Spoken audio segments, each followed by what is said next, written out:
is that vesicle labeling is inherently difficult, and so to achieve really specific vesicle labeling do require a lot of considerations. I'm not going to mention about that, but you have to think about the dye residues. You have to think about the different subpopulations, which you probably have to meeting. Now, in terms of accuracy, you have to try to achieve special as well as temporal accuracy that mimic as much as possible to the vesicles, but not to be influenced by the dye, for example, or the reporters. In terms of resolution, you should be thinking about whole animal and as well as subcellular resolution. And under all these expectations, you wish to have sufficient signal-to-noise ratio to achieve all of the above. And that's what makes tracking vesicles not easy, because you're again tracking space and time. So when you're tracking, what are you tracking? There are actually a lot of things. You might be thinking, yeah, I'm just tracking vesicles, what's the big deal? That's not entirely true.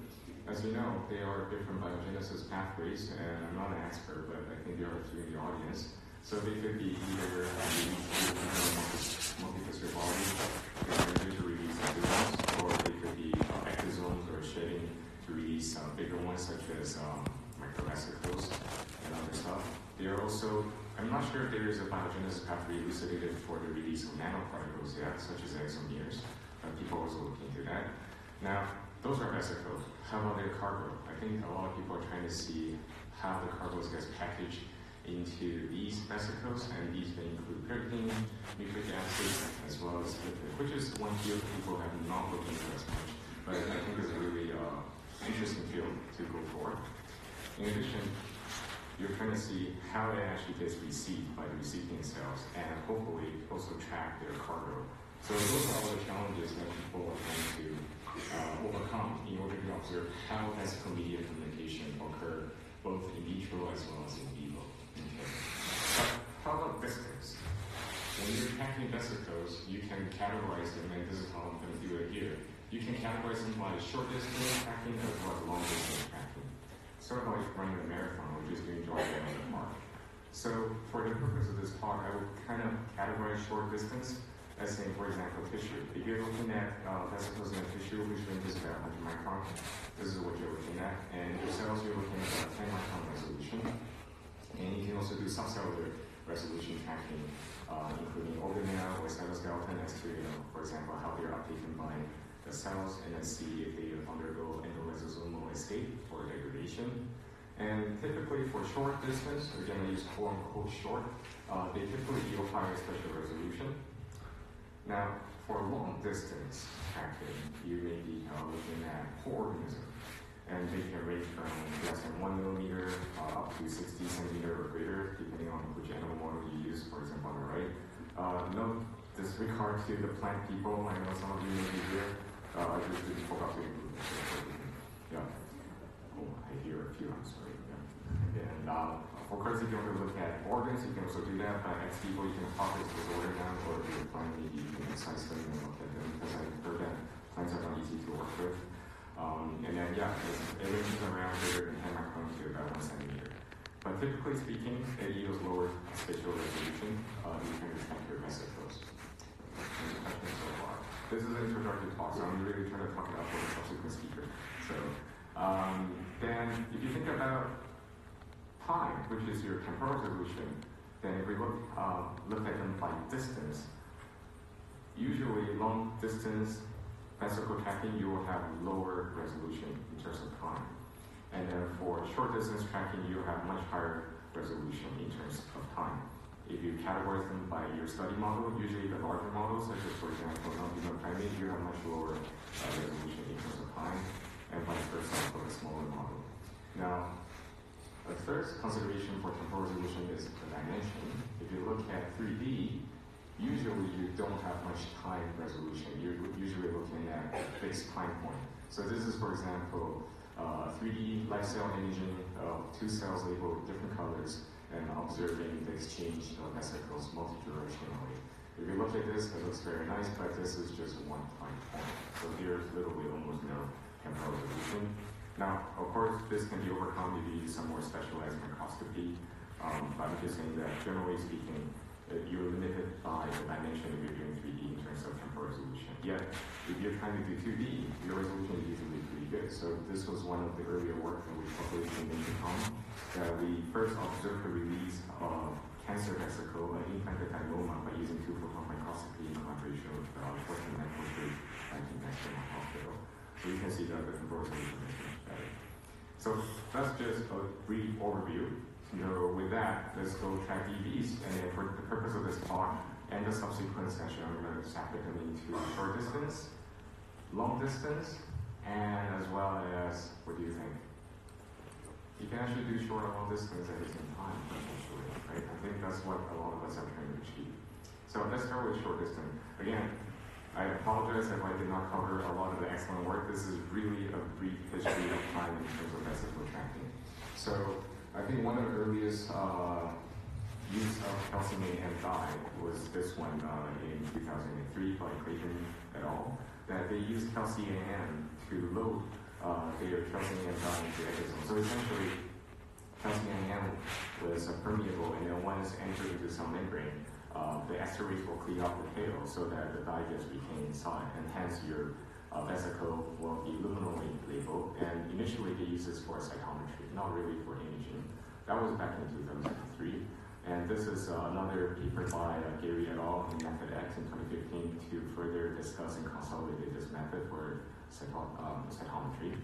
And in 2010, again, this is based on comments I found, is that Medina and Perry used PKH26 to label their exosomes to observe the uptake of keratinocyte-like cells with PKH26EV at the membrane.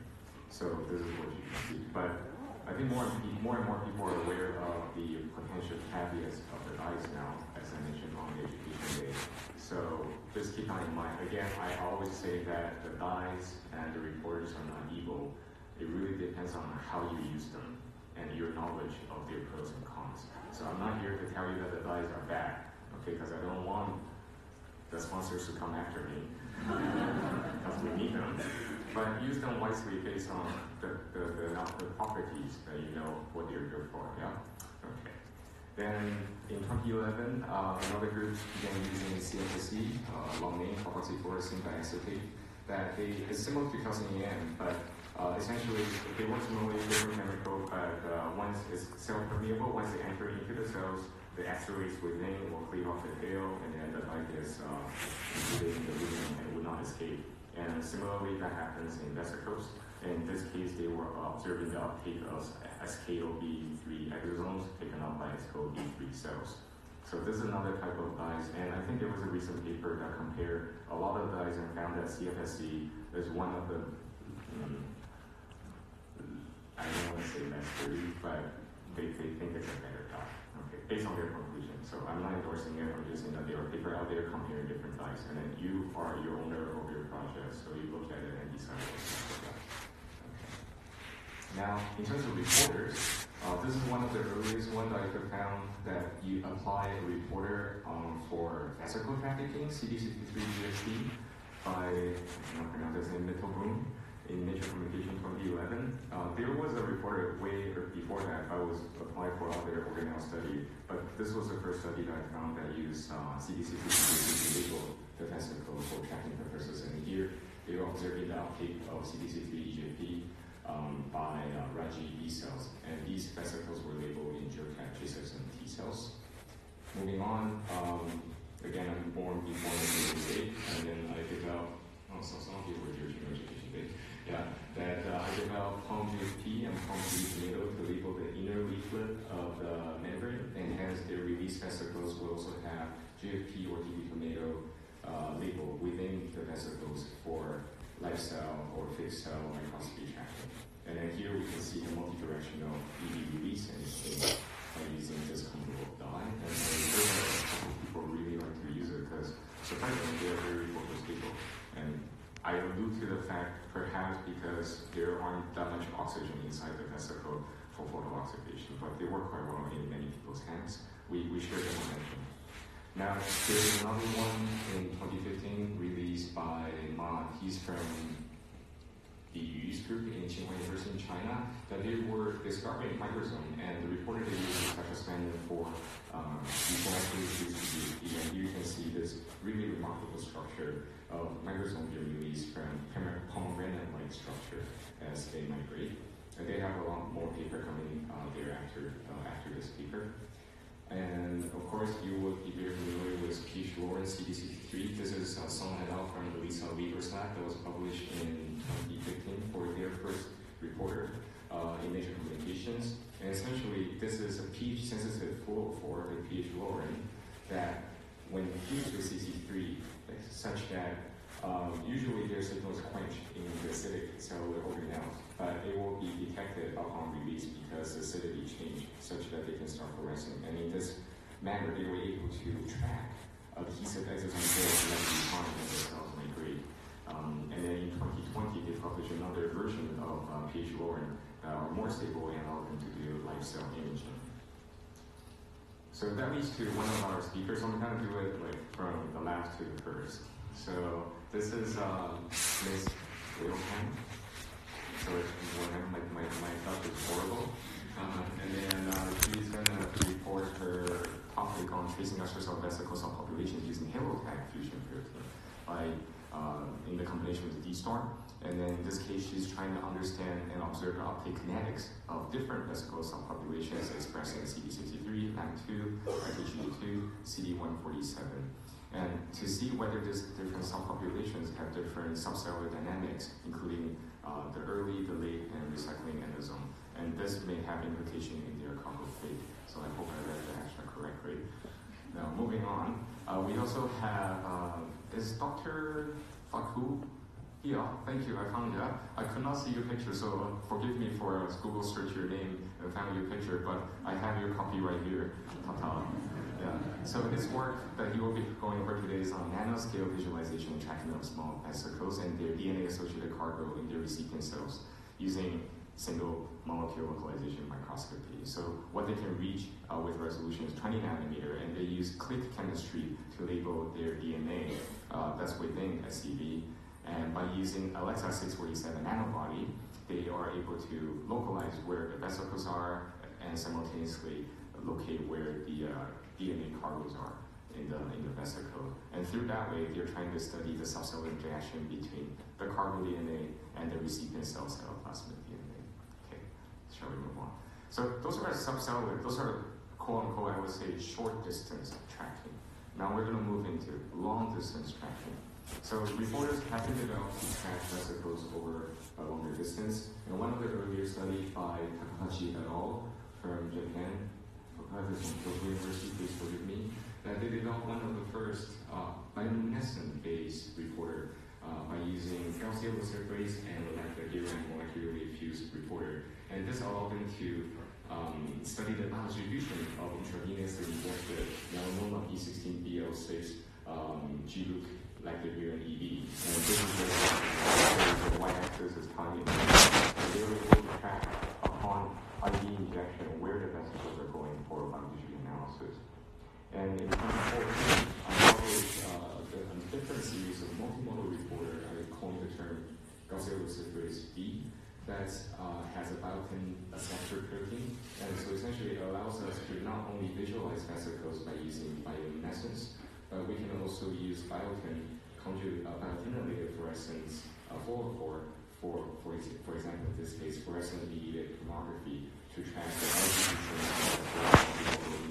of IV-administered vesicles, and these are void-directed brain frequencies.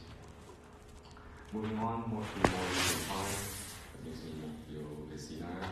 They had, no seriously, I looked at Taylor Swift's album, she was born in 1989, right? So wrinkles are quite right. 1988 was an important time.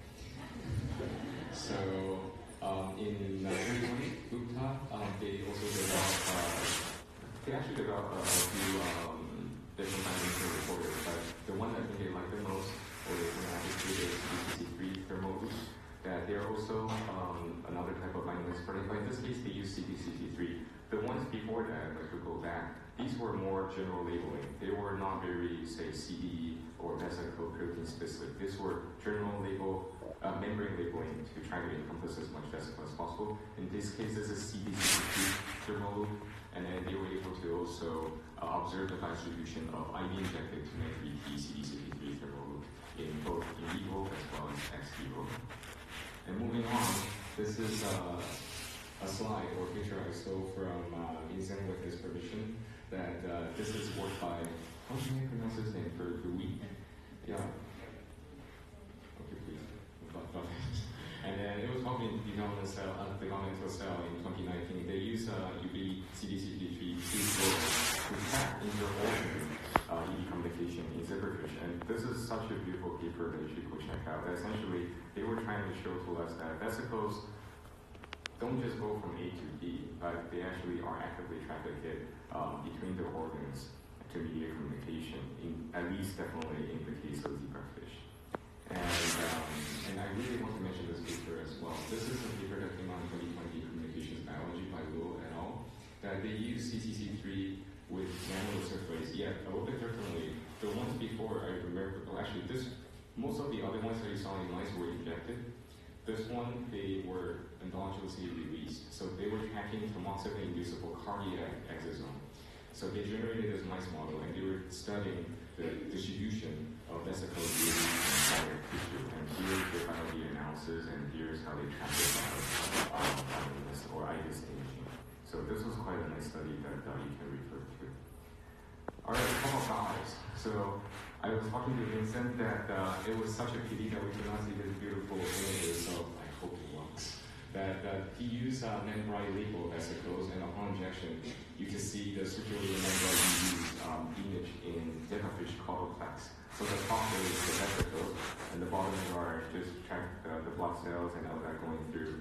And then beyond that, they were also able to observe the rapid uptake of these labeled vesicles in taken up by the epithelial cells as well as the macrophage. I think this is the elongated one, which is not taking up much, but the round one just takes up a lot of vesicles as they are being cleared out from the circulation upon injection. So in some way, I hope I said it right. And I really want this work because I really admire their image. They also have clam image that I think you should totally look into. So about contrast agent. People have been using it, so I'm just using one example. This was published in 2015, scientific report from Huang, I think this was from South Korea, that they used 99M technetium with HNPAO, that's a long word, hexamethylpropylene amino axiom. So essentially what it allows them to do is to trap macrophage as glutathione converts the contrast agent to hydrophilic form, and then subsequently generate the label vesicle or exosomatic nanovesicle through extrusion. In this case, when imaged under SPECT CT, they were able to track vesicles to go around the body when it's upon injection. Okay, so that's long distance. How about short and long distance? And I have been instructed not to refrain from presenting all our work, but we were very interested in doing both short and long distance. So this is one of the earlier studies that we did in 2020 by Anthony Wu that we developed a bioluminescence resonance energy-based reporter called PalmGret. And what this allows us to do is to image the vesicles at whole animal, to organ, to tissue, to cell, as well as subcellular resolution. And with that, the long and short distance category, I would like to also introduce one of our speakers today is Dr. Khushi Devnet from University of Illinois, Chicago, on endodisciplosis, a novel technology for quantum dot-based extracellular vesicle labeling. So essentially, and is Dr. Devnet here? Oh, great, good to see you. So essentially what he's trying to do is to use charge-based quantum dot labeling of mesenchymal stem cells and then he coined the term endovesiclosis, that he can achieve in vitro as well as in vivo vesicle tracking while retaining the function of the mesenchymal stem cell vesicles. And last but not least, my postdoc, Dr. Anthony Wu, will be presenting his work on simultaneous tracking of big and small extracellular vesicles by multiplex bioluminescent resonance and energy transfer reporter. So essentially, in multiplex, the BRET or the bioluminescent resonance energy vesicle reporter system, and we're able to achieve simultaneous tracking of multiple vesicle population with multi-resolution imaging while performing biotissue analysis and allowing orthogonal analysis to validate what we observed. So with that, I would like to thank you for attendance as well as patience, and we would like to welcome our first speaker of today.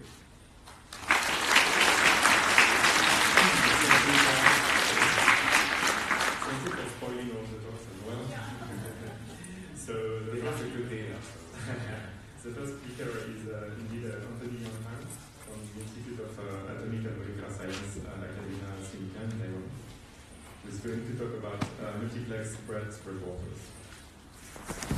Well,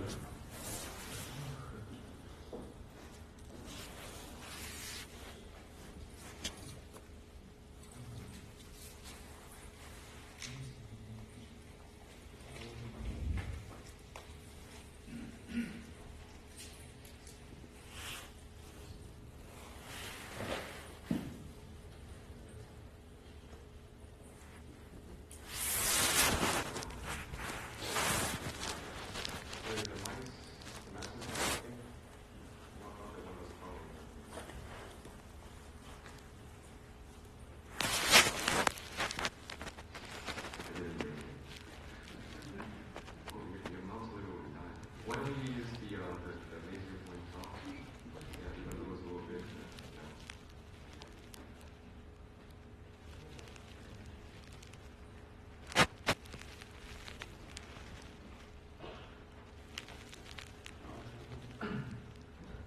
So good morning everyone. Thanks to Charles for doing this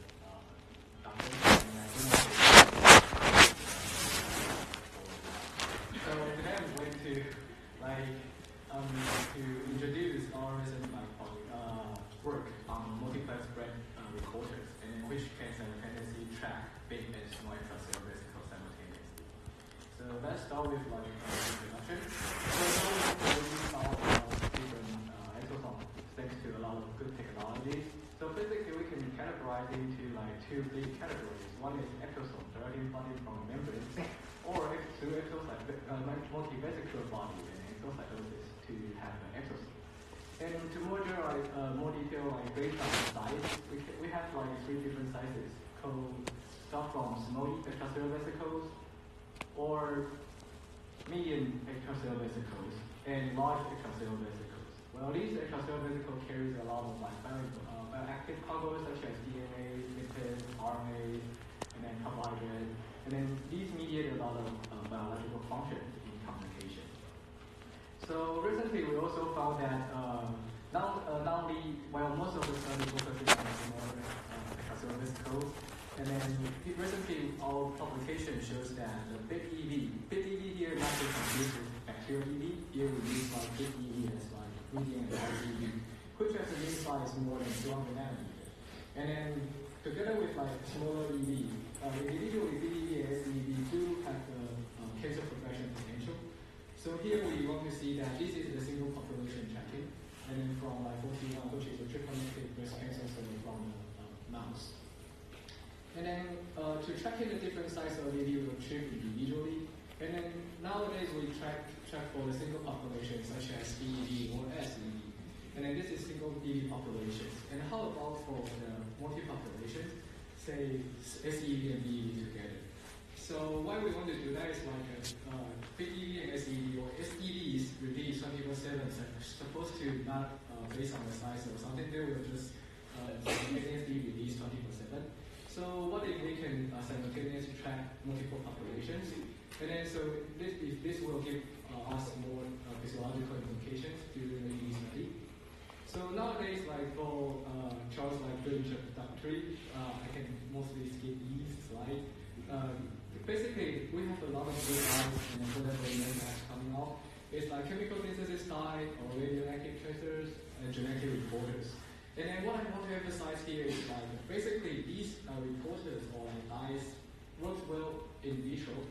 Basically, say for today's topic is to simultaneously or multiplex them. So we can see that in vitro they have very good, I think no problem in vitro by through microscope and a lot of good techniques. And then how about for in vivo? Maybe it's not that easy, it's challenging. So what we have contributed is thanks to Charles again, we have already developed a multi-resolution breath phase reporter. But here I want to go more into details like we use the computation signal from computation signal bit type, and then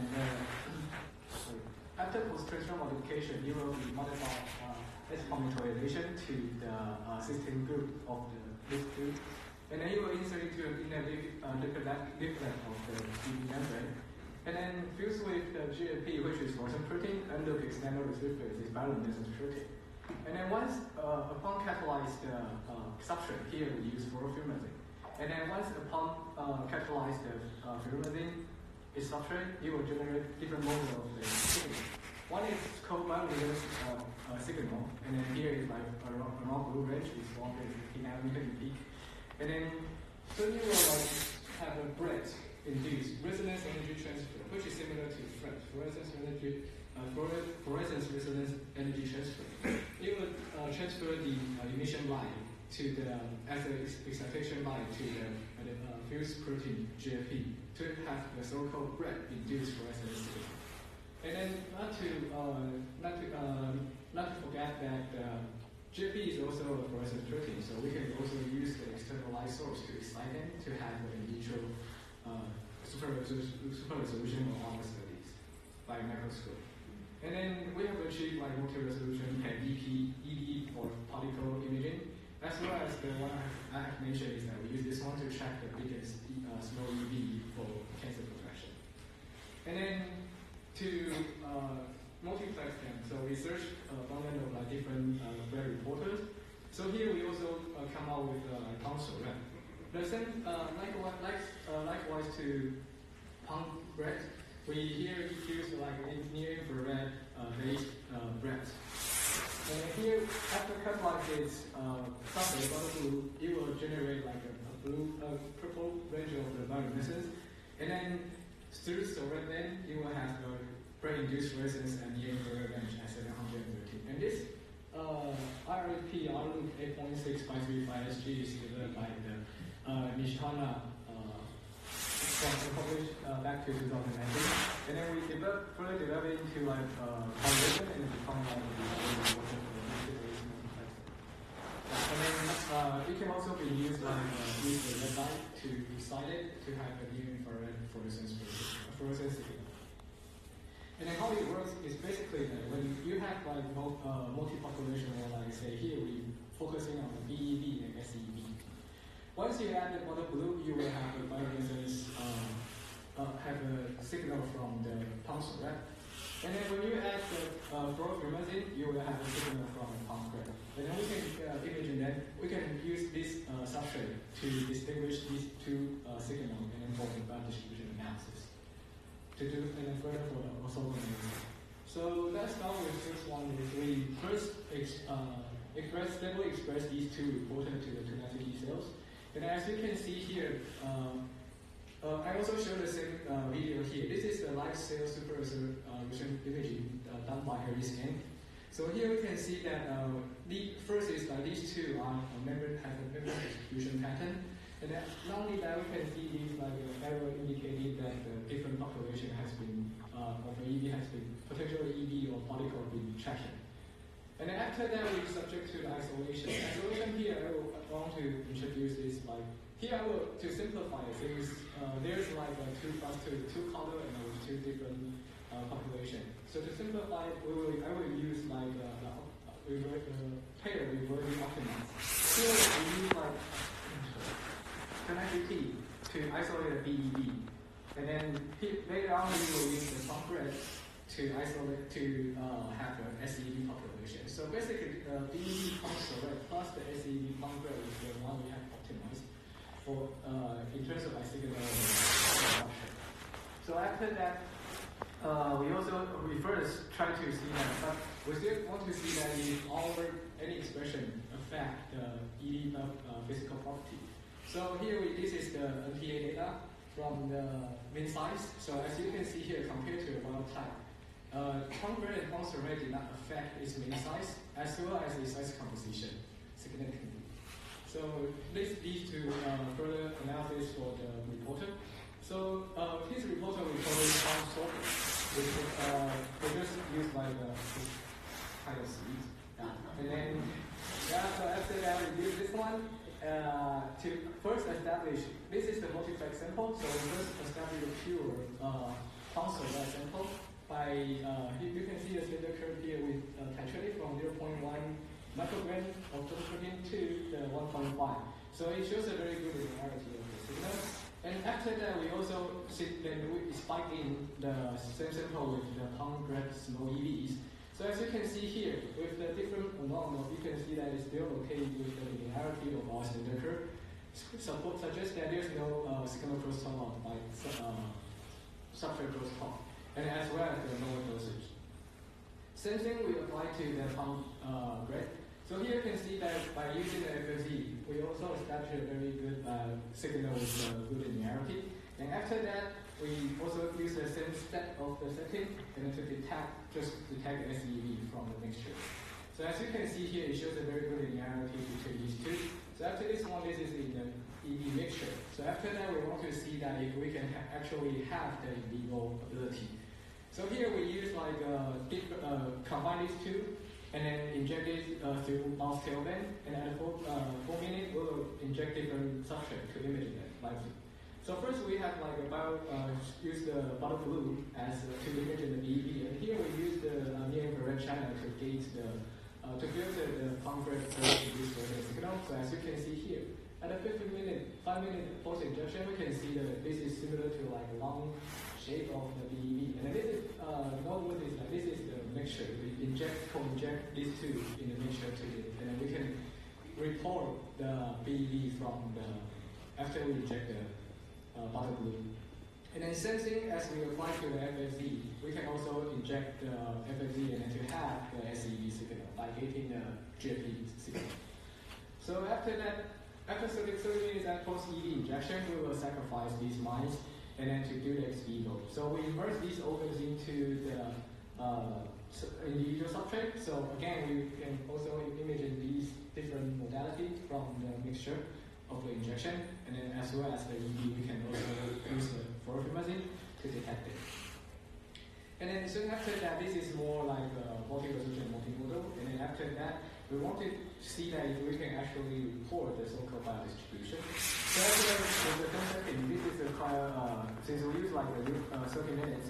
So after we inject the palm grape and palm sorette, which is palm sorette system, and after that, we will, after 30 minutes post-injection, we will sacrifice the mouse followed by organ homogenization to test our reported ability. So first, we use like bottle blue to detect the very simple set, and then we can see that to detect it, we can see that it mostly goes to the lung more, and then these are the medial organs. We have taken, so we can see that there's majority goes to the lung. And then from the same set of the sample, we can also use the fluorophoramazine to detect the GFP signal. And then it also shows that the majority goes to the lung.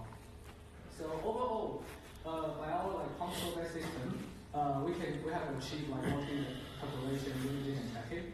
And then later on, we can also do the multi-resolution start from in vivo, ex vivo, and in vitro super resolution study. And then for the future of the palm sorette, originally I want to say it's the future. Yeah, and then for the palm sorette system, next ongoing is like we want to see that like the first day education day, someone just asked if there's a possibility to see if there's a any synergistic effect. So that's one of the things is ongoing. And then beyond that is like for the future, maybe we can use this one to study like more in biology, say not only the population, maybe we can use it in an organ system, like maybe do the transgenic, and then to see the inter-organ population, or to as a drug delivery system, like as a reference. So with that, I would like to thank Charles and then all the lab members and then other people like helping this project. Thank you.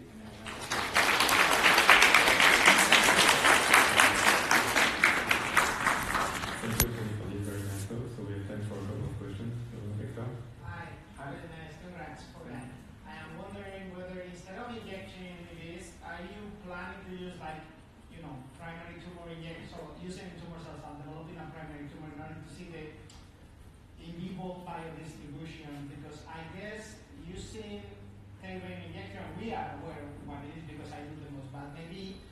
from the primary tumor, you can see how big EVs are, just in the surrounding are small EVs can get quite. Do you have any data or thoughts that you can share with us? If I understand right, it's like you want to see that more like endogenous UAVs. Exactly. So I mean is one of our thoughts. And we also plan on doing that. It's like to implant a tumor, maybe say one color, and then maybe we can make inject or like to see the other organ if like there's an interaction. That's one of our like thoughts on doing that. Ongoing. Yeah, one idea I can share also. I mean, one of the main problems we have with this in vivo biodistribution could be the local signal, right, in the primary tumor.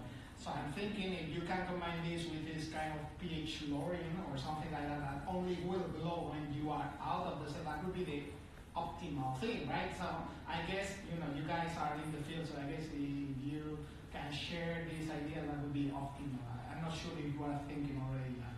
Yeah, I mean, that's a good suggestion. Maybe we can try it like with different kind of report as we develop, then to see what kind of scenario we want to use it, and then what kind of biological question we want to address. Okay, thank you. Quick question about the dose you inject. Yes. You inject 10 microgram of EV. That probably is exceeding the total amount of EV in 1 month. So the results you get about biodistribution is beautiful, but I wonder whether that's relevant, biological relevant, epidemiological relevant. Yes. Here I use like 293 inject into like 41 mouse. So I would say that it's just a proof of principle model. It's not like if say maybe now we use like 41 as its genetic like a tumor model, and maybe we can lower the dosage and titrate the dosage to see if there's a different effect from those like EV injected. Since we are all using like the exogenous EV nowadays, like we inject and extract it. So maybe this one can more be a reference for drug delivery or some other systems. Thank you. I'm sorry. That's right. Yeah, we have to move on. Continue again.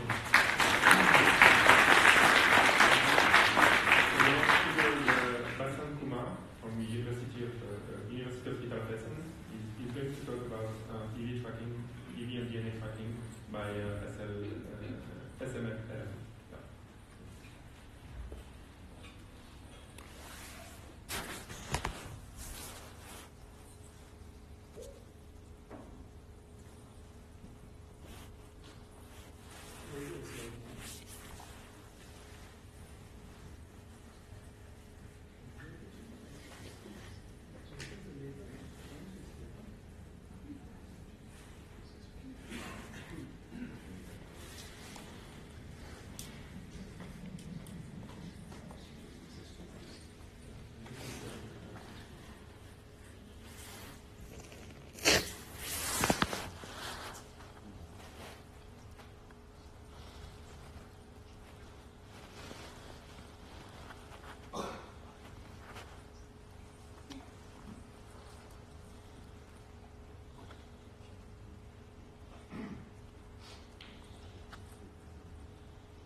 I think that I don't need to introduce you so much because in the last couple of slides we came to know, in this Congress we came to know lot about extracellular vesicles.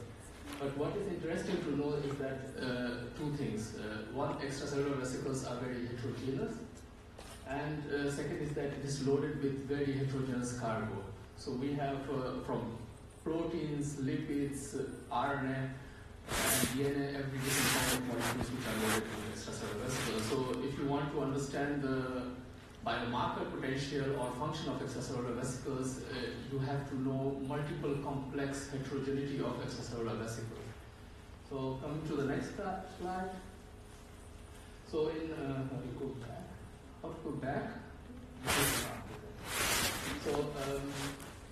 So although proteins, lipids, and RNA were long known to be in extracellular vesicles, in 2014 was the first time that we found that besides these molecules, extracellular vesicles have also DNA.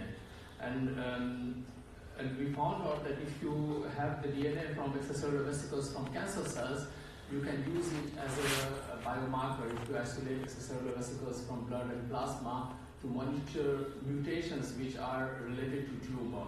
So it has now turned out, you can have a look through multiple studies, that it has now turned out that extracellular vesicle DNA can be a good biomarker tool to detect the cancer. Not only the cancer, nowadays people are trying also in different kind of other conditions like tuberculosis or Down syndrome to detect mutations of the parental cells in the exosomes. So knowing that since 2014 it has potential as a biomarker, so one of the biggest questions still comes in the field of extracellular vesicles is what is the biological function of DNA in extracellular vesicles. And again, when you want to understand the function or interaction of extracellular vesicles or extracellular vesicles containing cargo with the target cells, you need really tool to avoid artifact, and you need methods where you can say that this interaction is real and what is the functional consequences of this interaction. So for that, if you go for, I will come up first with some of the examples of the normal imaging technique, and then I will move why we were motivated to go into the super resolution microscopy. So here, for example, you can see, and every one of us know that extracellular vesicles are also important as function, not only as a biomarker. So in the direction of function, in our lab, what we are currently focusing on, this is just a summary, we are interested to understand what happens when the EV DNA cargo together with extracellular vesicles from cancer is introduced into some healthy recipient cells. So there are various potential interactions which we have now seen with normal confocal microscopy.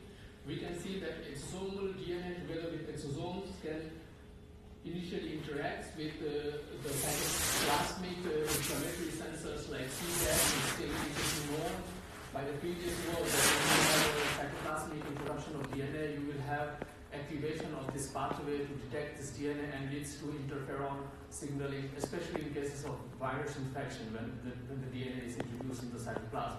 So we are seeing the interaction of that. What we are seeing that also part of the DNA, fraction of DNA is interaction with the endosomal compartment, either leading to the degradation into the lysosome, the early late endosomes. And finally what we are seeing is also some minor fraction is also going into the nucleus. So at present we don't know what is the function in the nucleus, what is happening, whether it's happening with some integration or some epigenetic changes. We are working on that. But idea is that if we can say that these interactions which are happening is real, because if you see in the normal, in the next slide, when we started to perform the experiments, the major challenge was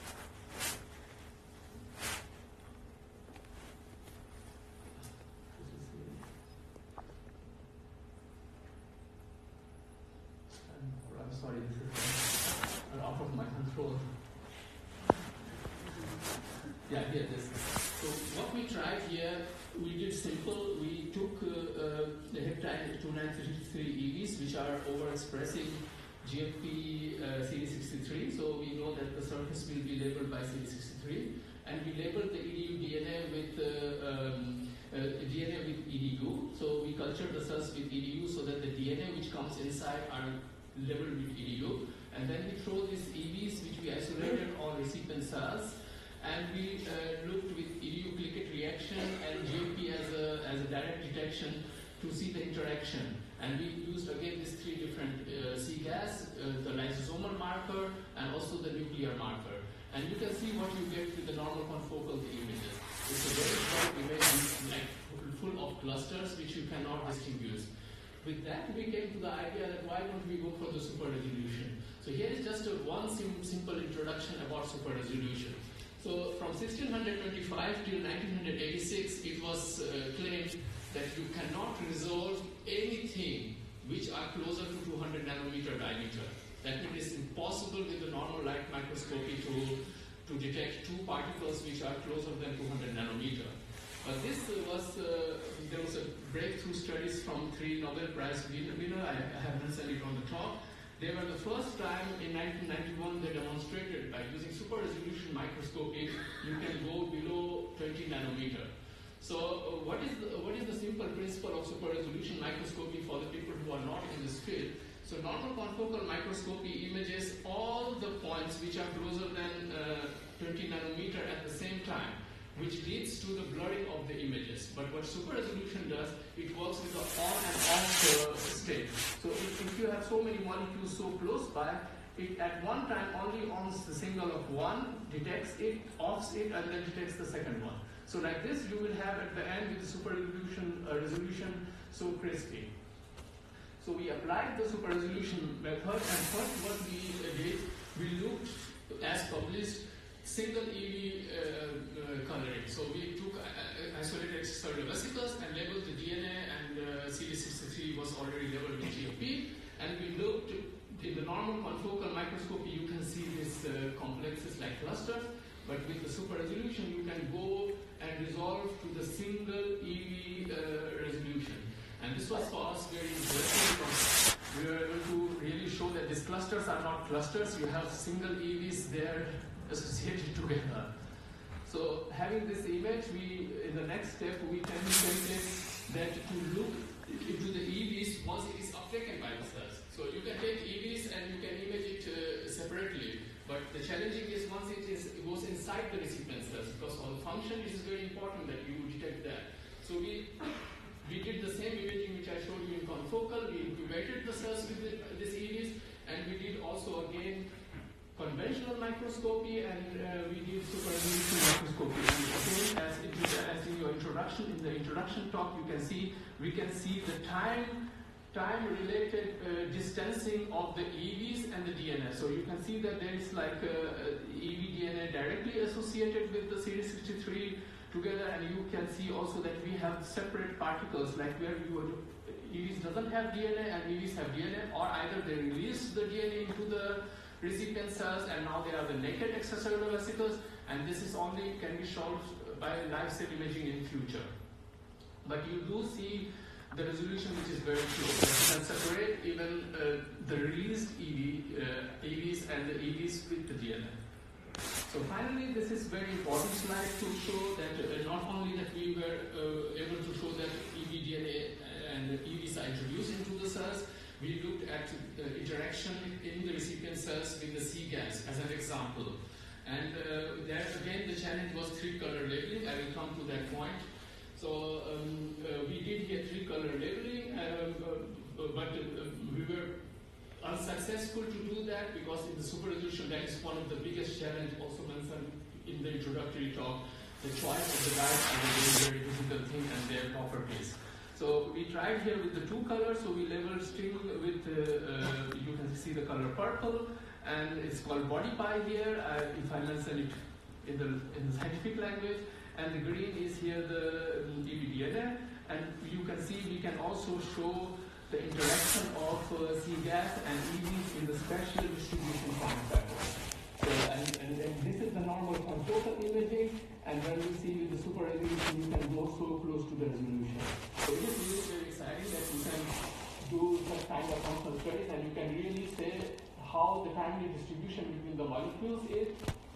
But the challenge comes that how you can do the in vivo imaging, because for all this feedback reaction, you have to fix the cells and kill the cells. So and we want to know that how, with the time, if these molecules are distributing. And this is where the biggest challenge is. We have the top microscope on the earth. All the microscopes we have can do the best imaging. The eyes are there, but the biggest problem in the field of microscopy is the choice of the dye and what kind of dye you are using. Because for most of the dyes, you need to excite them with a laser. So together with the Max Planck Institute, with whom we are also collaborating with super resolution, we have recently published this novel kind of combination of dye, which we tell nanographenes, and we are showing it first time that these dyes don't need any kind of special buffer, which you need for most of the buffers which you use in super resolution microscopy, so that they blink. So these are the dyes which can blink without any kind of buffer. That's why they're called Selbst. Selbst in German they say Selbstleuchtende dyes. So we have now labeled at least with this dye the axonal channels, and at present we are working hard that if we can bring this dye to label specifically the extracellular vesicles, or we can modulate it chemically so that we can label DNA, so that we can also do live cell imaging, because in this situation we don't have to go for nucleate and fixing the cells. So that's the biggest challenge, knowing that our evDNA and evDNA interaction is working at the very single EV level to bring it into the in vivo functional tracking. So with this, I would like to thank all the key players here, especially Wenki and Xing Fu from Max Planck for doing all the hard work, and all the foundations. And I would be happy to answer if you have any questions.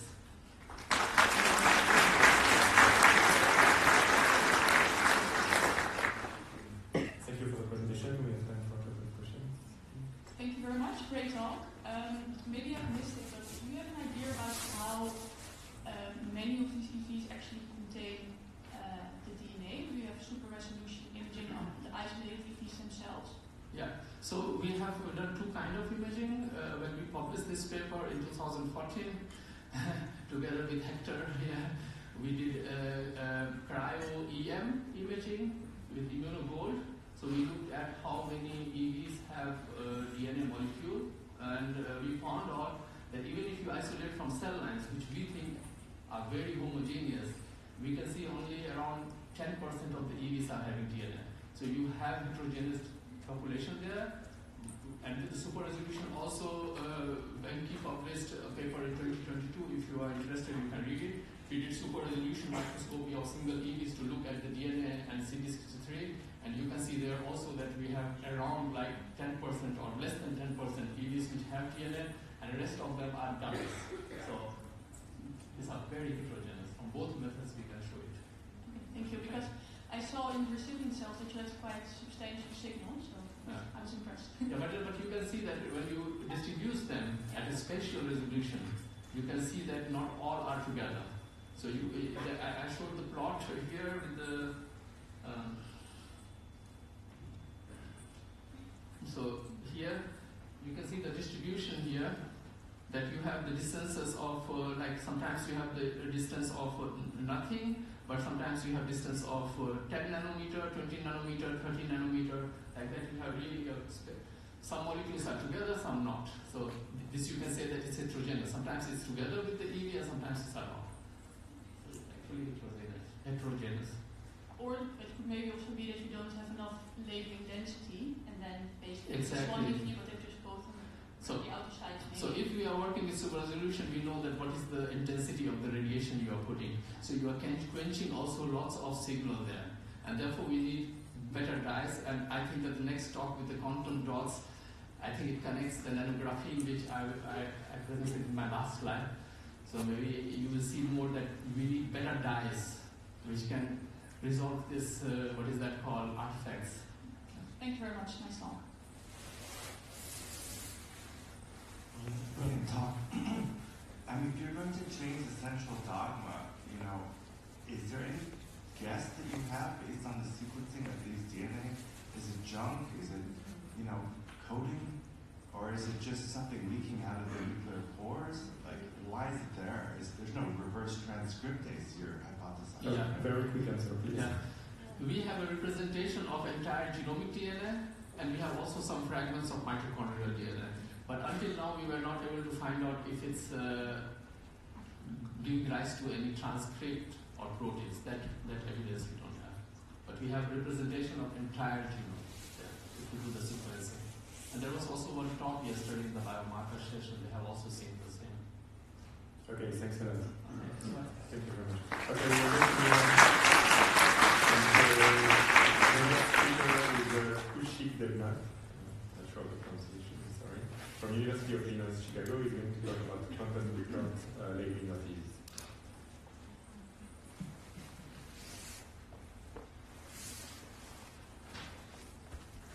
Hello, today I'm going to talk about endo-basic uses of mobile technology for quantum dot perspective labeling. So before going to the talk, although the introductory talk already mentioned on the technology that is present to label the EVs, I just want to talk briefly about what are the drawbacks in there. So I'm a nuclear scientist and I'm not really good in EV biology, but still if you see the labeling technology, it can be divided into two broad aspects. One is direct labeling and another one is indirect labeling. Both has their merits and demerits. So in direct labeling, what we do, we introduce the imaging agent on the EV surface, or we load them inside the EV by introducing some physical forces such as extrusion.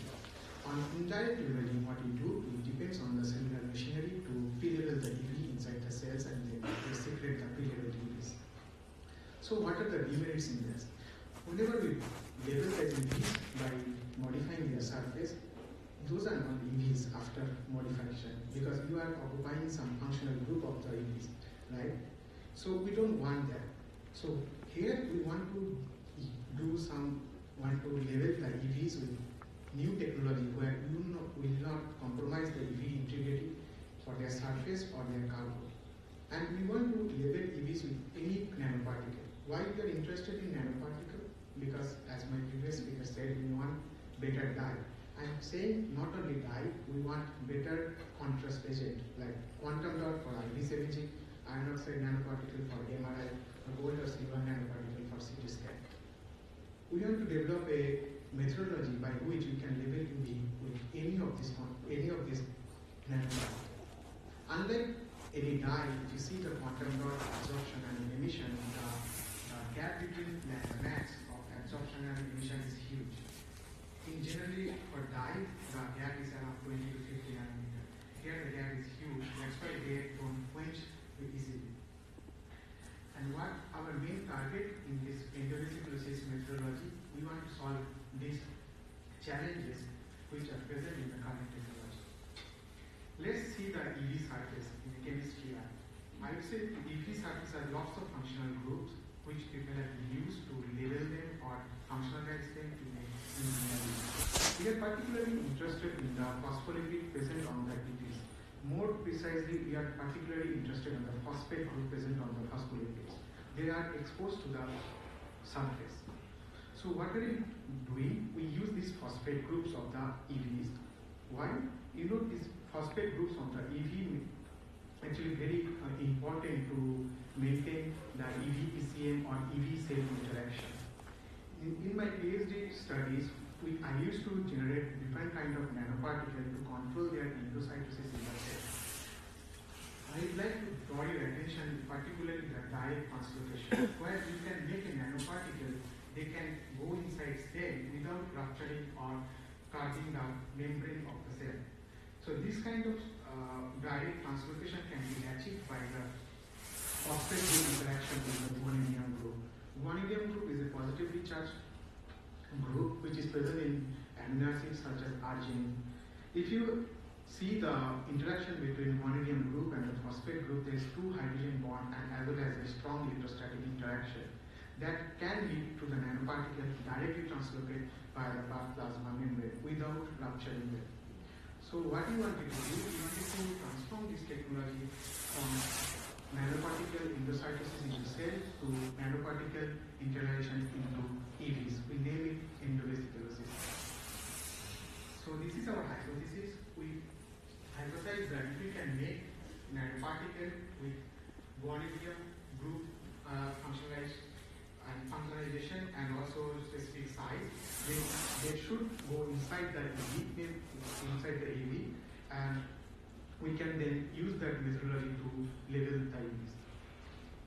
So this is the typical scheme to make the nanoparticle. So in general, all the nanoparticles we synthesize, those are hydrophobic. First what we do, if I simplify the method, first what we do the polyacrylate coating. It makes this hydrophobic nanoparticle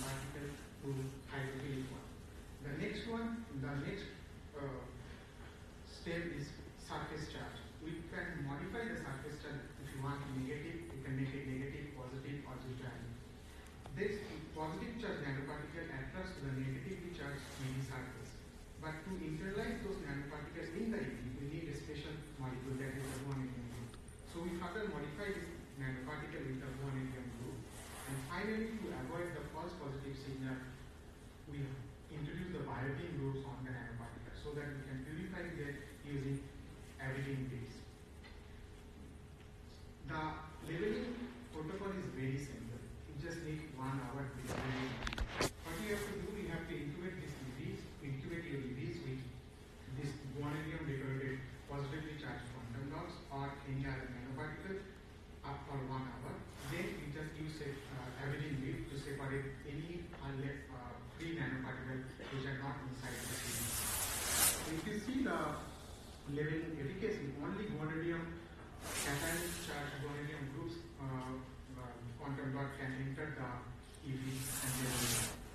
Interestingly, if you see the positively charged quantum dots, they bind to the surface of the EV, but they don't get internalized. But if you see the guanidinium group quantum dot, they go inside. And this method is independent on what is in the code.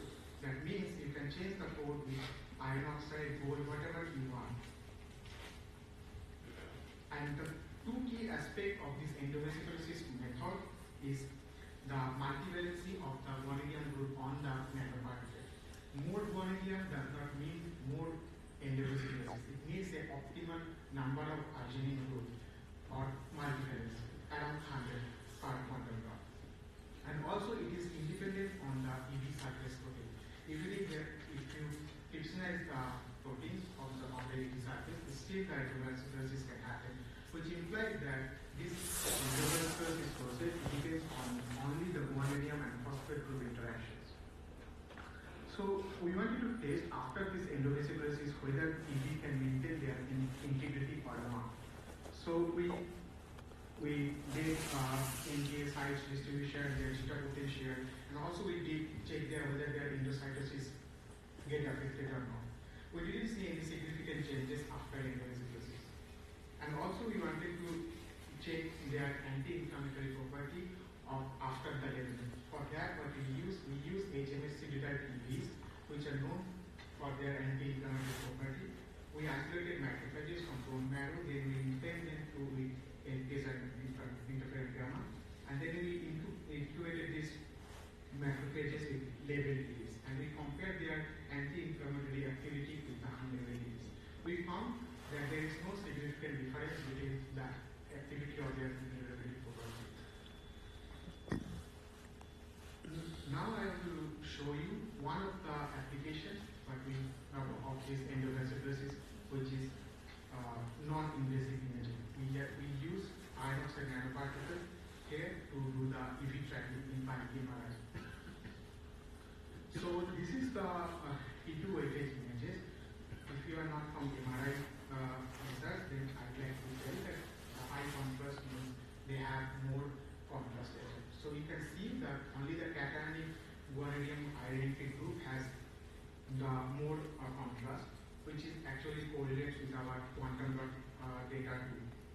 And most interestingly, you can actually quantify the number of EVs by getting the T2 relaxation time.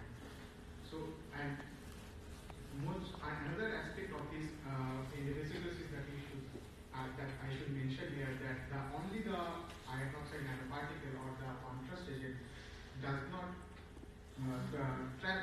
they generally go into the liver within 30 minutes.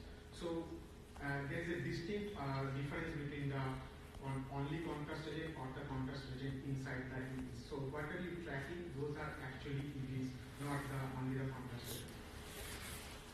So we use in our lab we use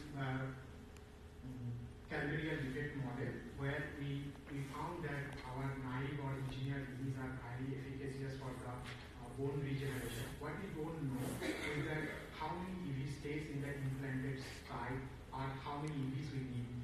So for that we use this technology to understand the EV moving in that place. So we use collagen scaffold or sponge to absorb the EVs. A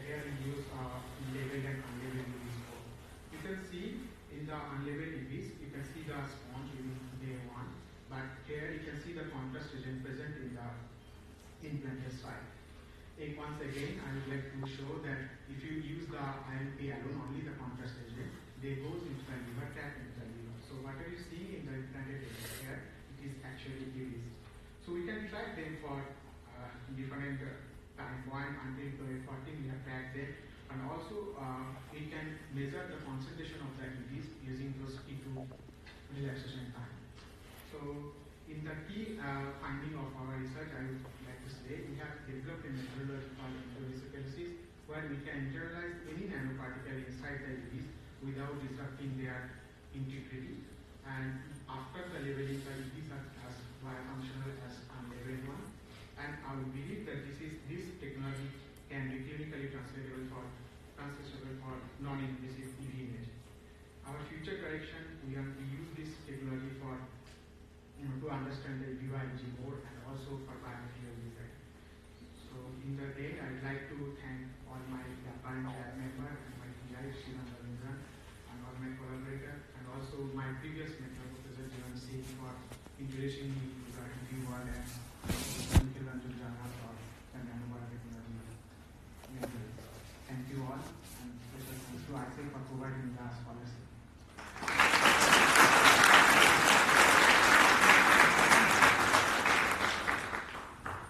Thank you, Kushik. We have time for a couple of questions.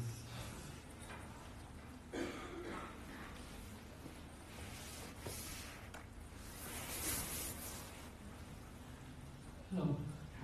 Can these quantum dots be designed that, for example, we are talking a lot about heterogeneity, that it can also distinguish EVs based on some surface probe, I don't know. It can, but I know that heterogeneity is a big thing in EV, but the process of the endovasculosis depends on the phosphate and guanidine binding.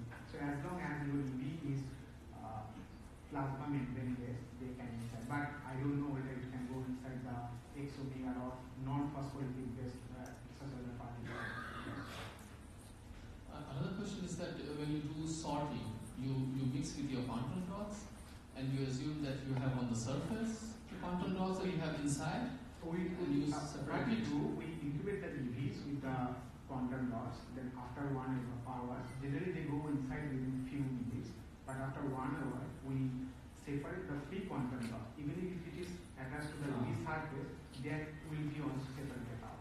I haven't shown the data, but those are like almost 97% accurate.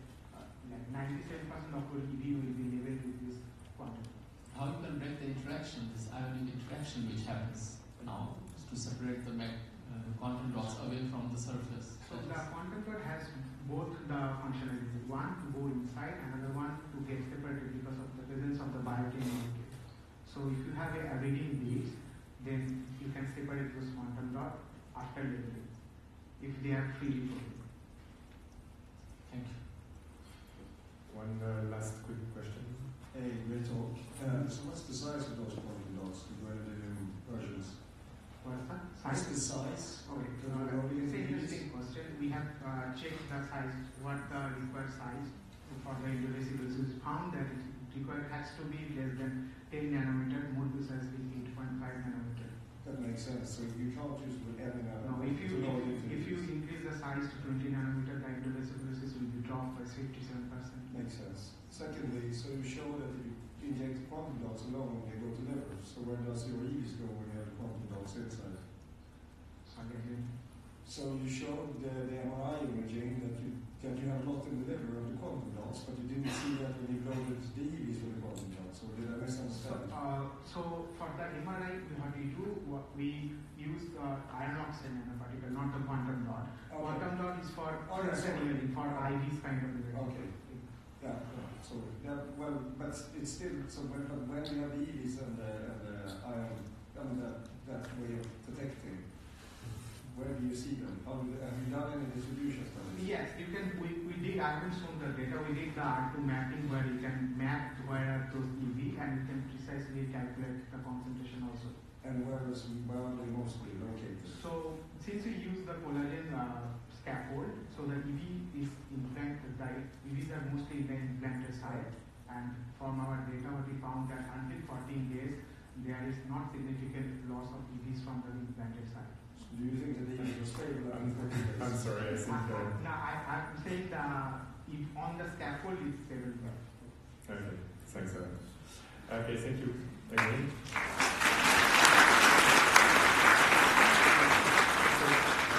Before moving on with our last speaker, I'd like to remind you that it's completely forbidden to take pictures or film the presentations because some of these data are not published. Thank you. So the last speaker is Wilmin Devoe. Willemijn. Willemijn, again, sorry. Close enough. Who is going to talk about EV saving by Thank you.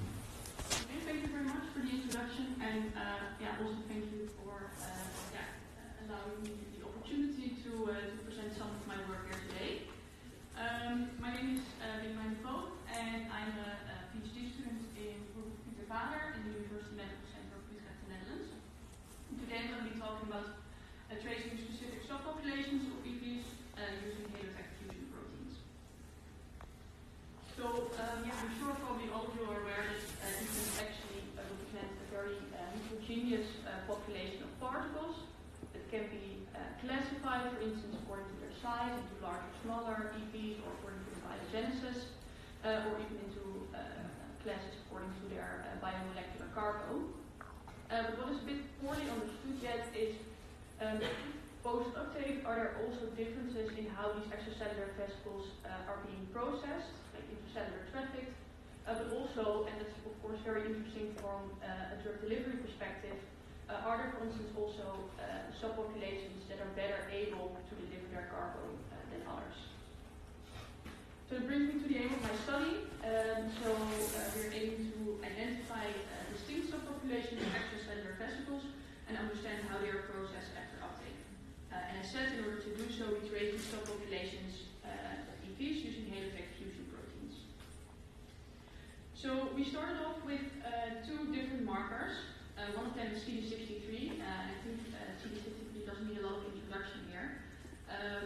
But it's actually a common marker that's used for exosomes, although we know now that it's not only present in exosomes, but maybe also in other subtypes of EVs. And when we look at the localization pattern in MDA breast cancer donor cells, we do see that it mainly localizes on embryones. And then the second marker that we were interested in is integrin alpha-2. And as you can see in the localization pattern in the donor cells, that besides the endosomes, it also stains plasma membrane. We actually have some previous data in other cell lines showing that this marker is present abundantly on the larger extracellular vesicle subpopulation. So we then want to validate do these markers actually represent distinct subpopulations of EVs. So very briefly on our isolation protocol, we isolate EVs using TFF and then a subsequent size diffusion chromatography step where we try to, or where we actually separate the EVs from the free proteins in our sample. So what we did next is we performed immunopull-downs. So we incubated these EVs with specific antibodies against CD63 or integrin alpha-2. And this mixture we then incubated with protein gene against dynamis. And in this way we can specifically enrich the CD63 positive as well as the integrin alpha-2 positive population. So then we have those two samples, but as a control, we also included the supernatants, which would then be the CD63 and integrin alpha-2 depleted fractions. And these fractions we analyzed through Western blot. And what was actually really nice to see, so if we pull down with CD63 antibodies, we actually see that indeed all the CD63 comes down, and in the supernatants we don't see any CD63 left. Whereas for integrin alpha-2 we see a bit of this opposite effect. So the majority of integrin alpha-2 remains in the supernatant, we only see a minority that is pulled down with CD63. So that's already an indication that these markers actually define largely distinct subpopulations of EVs. Of course not 100%. And then similarly, if we look at the integrin alpha-2 population, we see that actually all the integrin alpha-2 pulls down with integrin alpha-2 antibodies, whereas for CD63 we see a bit of this 50-50 effect. And then we actually validated these results using deep strong imaging. So deep stream imaging or super resolution microscopy was introduced before, but in this way we can actually on a single EV level analyze the protein content, and then we can identify, for instance, clusters of EVs that are only positive for CD63, clusters that are only positive for integrin alpha 2, but for instance also double positive clusters. And of course we can quantify this. And there we get actually a very similar pattern as to what we've seen in our Western blot analysis. So for CD63 we actually see that the majority of CD63 is single positive and only a minority is double positive, so also positive for integrin alpha 2.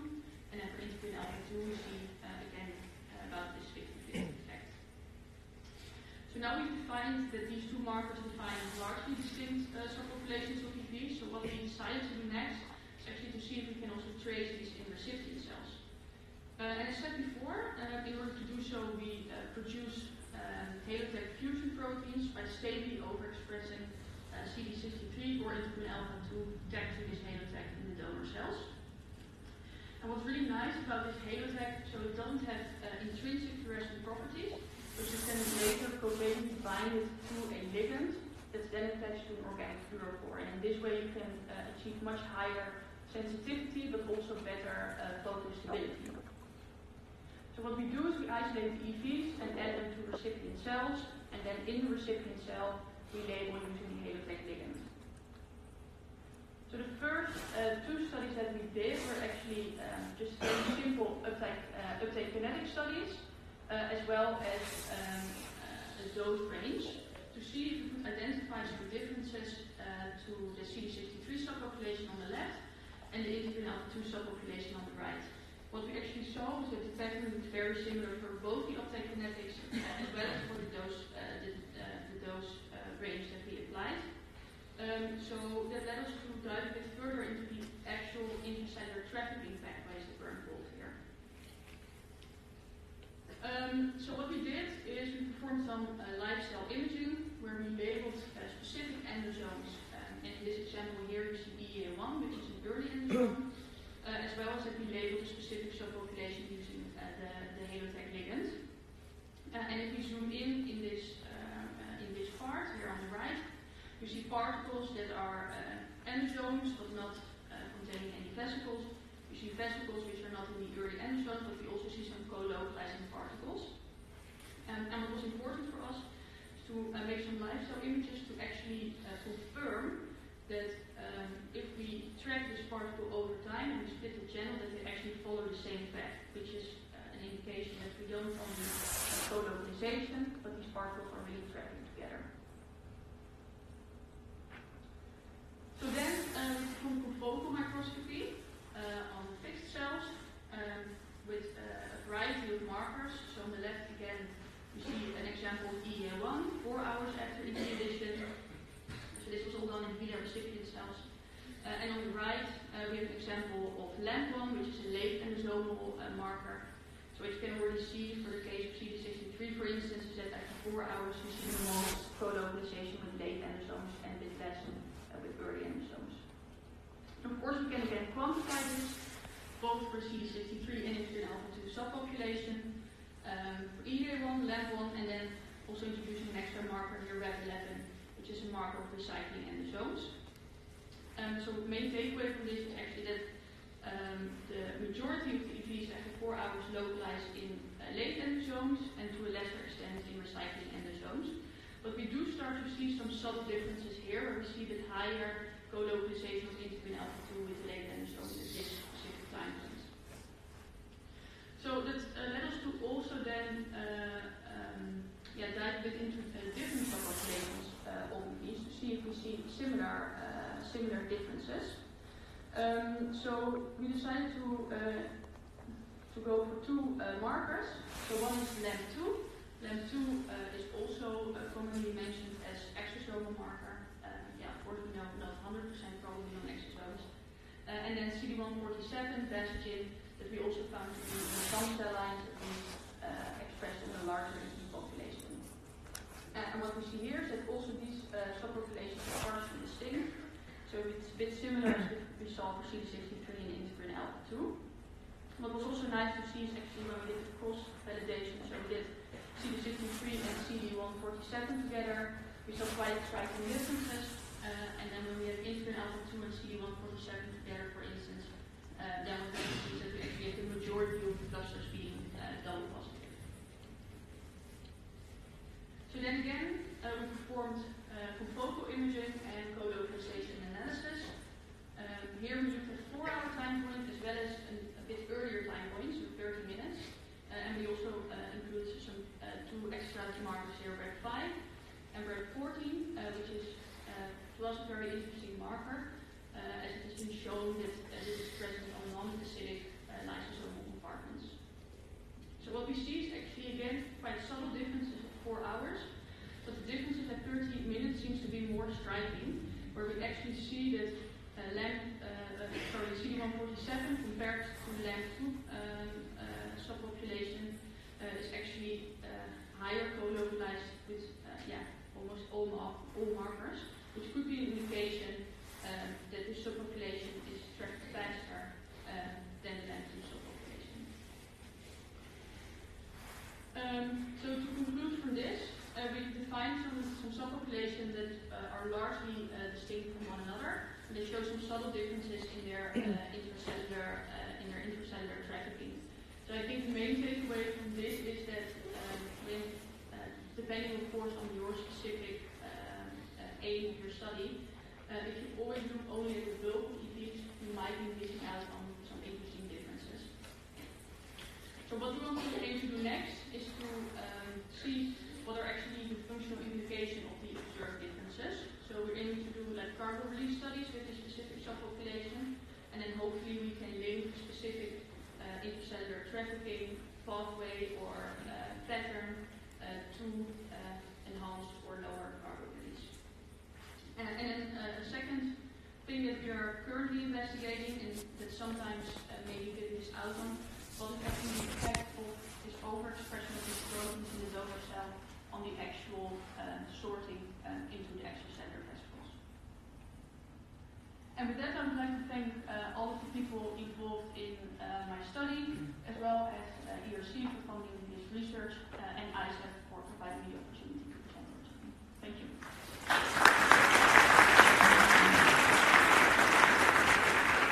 Thank you very much, Suleiman.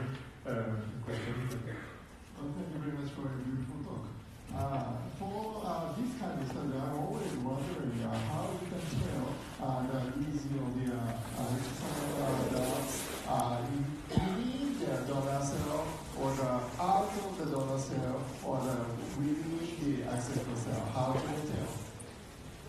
So do you mean that, how do you know that the EP is specifically in this endosome? So that your confocal study really showed there maybe drugs or co-occurring or the single but it could be outside of the cell or it could be inside of the cell. How can you tell? For the EPs, potentially that could be, but for the endosomes, I think that's not really possible. And then when we do the co-localization, that's also why we did the live cell imaging to see that they are really trafficked together. And I think that's really an important control we need to take on.